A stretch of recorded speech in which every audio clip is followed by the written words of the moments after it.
দুর্ধর্ষ জয় নাকি অবিস্মরণীয় জয়? ডাকসুতে শিবিরের এই জয়কে আপনি কিভাবে ব্যাখ্যা করবেন? সাদিক কায়েম, এস এম ফরহাদ ও মহিউদ্দিন খান তারা প্রতিদ্বন্দ্বীদের চেয়ে দ্বিগুণের বেশি ভোট পেয়েছে, মানে অল আউট উইন। জয়ের চেয়ে জয়ের ব্যবধানটা সবচেয়ে বড় চমক সৃষ্টি করেছে। ডাকসুর ইতিহাসে এমন ঘটনা খুব বেশি ঘটেনি। ভিপি পদে সাদিক কায়েম পেয়েছেন 14,042 ভোট, ছাত্রদলের আবিদ পেয়েছেন 5,658 ভোট, অর্থাৎ অর্ধেকেরও কম। জিএস পদে ফরহাদ পেয়েছেন 10,794 ভোট, আর ছাত্রদলের হামিম পেয়েছেন 5,283 ভোট, এখানেও দ্বিগুণ ব্যবধান। এজিএস পদে মহিউদ্দিন খান পেয়েছেন 9,501 ভোট, তার প্রতিদ্বন্দ্বী ছাত্রদলের মায়েত পেয়েছেন 4,254 ভোট, অর্থাৎ 5,247 ভোটের ব্যবধান। শিবিরের এই তিন নায়ক সম্পর্কে বিস্তারিত জেনে নিন। শুরুতেই মহিউদ্দিন খান মহি, চোখে চশমা, পরনে পাঞ্জাবি আর চেহারায় ভদ্রতার ছাপ স্পষ্ট। শিক্ষার্থীরা তো বটেই, ঢাকা বিশ্ববিদ্যালয়ের শিক্ষকদের মাঝেও মহিউদ্দিনের জনপ্রিয়তা আছে। ভদ্রতার পাশাপাশি মেধাতেও যে কারো চেয়ে এগিয়ে তিনি। মহিউদ্দিন খান ঢাকা বিশ্ববিদ্যালয়ের লোক প্রশাসন বিভাগের 18-19 সেশনের শিক্ষার্থী।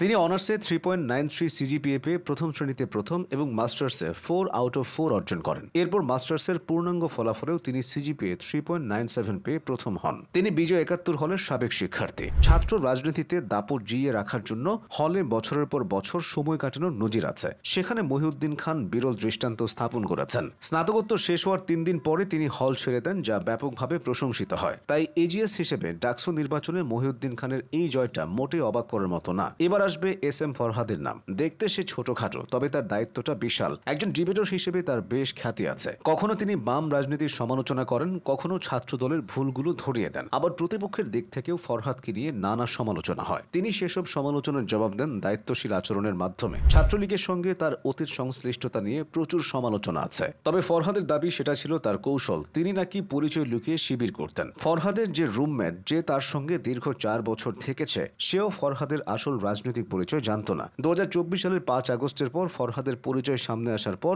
অন্য অনেকের মতো তার রুমমেটও অবাক হয়েছিল। ফরহাদ ঢাবি সমাজ কল্যাণ ও গবেষণা ইনস্টিটিউটের 2017-18 সেশন এবং কবি জসিমউদ্দিন হলের আবাসিক শিক্ষার্থী। ডাকসু নির্বাচনের জন্য ফরহাদকে তেমন প্রচারণায় দেখা যায়নি, অথচ তার জয়টা সহজভাবেই এসেছে। সব শেষে আসবে সাদিক কায়েমের নাম। তিনি শিবিরের ফ্রন্টলাইনার। ডাকসুতে শিবিরের হয়ে প্রচারণায় তাকে সবচেয়ে বেশি দেখা গেছে। সাদিক কায়েমের প্রচারণা ছিল একদম সাদামাটা, তবে জয়টা আসলো বড়সড়। তিনি এখন ডাকসুর ইতিহাসে শিবিরের প্রথম এবং একমাত্র ভিপি। মাঝরাতে সবাই যখন বিজয় উল্লাসের অপেক্ষায়, সাদিক কায়েমকে তখন নামাজরত অবস্থায় দেখা যায়। ভিপি হওয়ার আগে সাদিক বলেছিলেন, ডাকসুর কাজ নেতা তৈরি করা নয়, বরং শিক্ষার্থীদের স্বার্থ হাসিল করা। এই স্বার্থের ভেতর রয়েছে আবাসন সংকট দূর করা, শিক্ষার্থীদের খাবার ও সুচিকিৎসা নিশ্চিত করা এবং রেজিস্ট্রার ভবনে শিক্ষার্থীদের ভোগান্তি দূর করা। এবার সেসব প্রমাণ করার পালা। তিনি শিক্ষার্থীদের পার্ট টাইম চাকরির সুযোগ, আধুনিক লাইব্রেরি ব্যবস্থা, মসজিদের আধুনিকায়ন, নারী শিক্ষার্থীদের জন্য আবাসনের প্রসার সহ বিশ্ববিদ্যালয়ের সামগ্রিক সমস্যার সমাধানে কাজ করতে চান।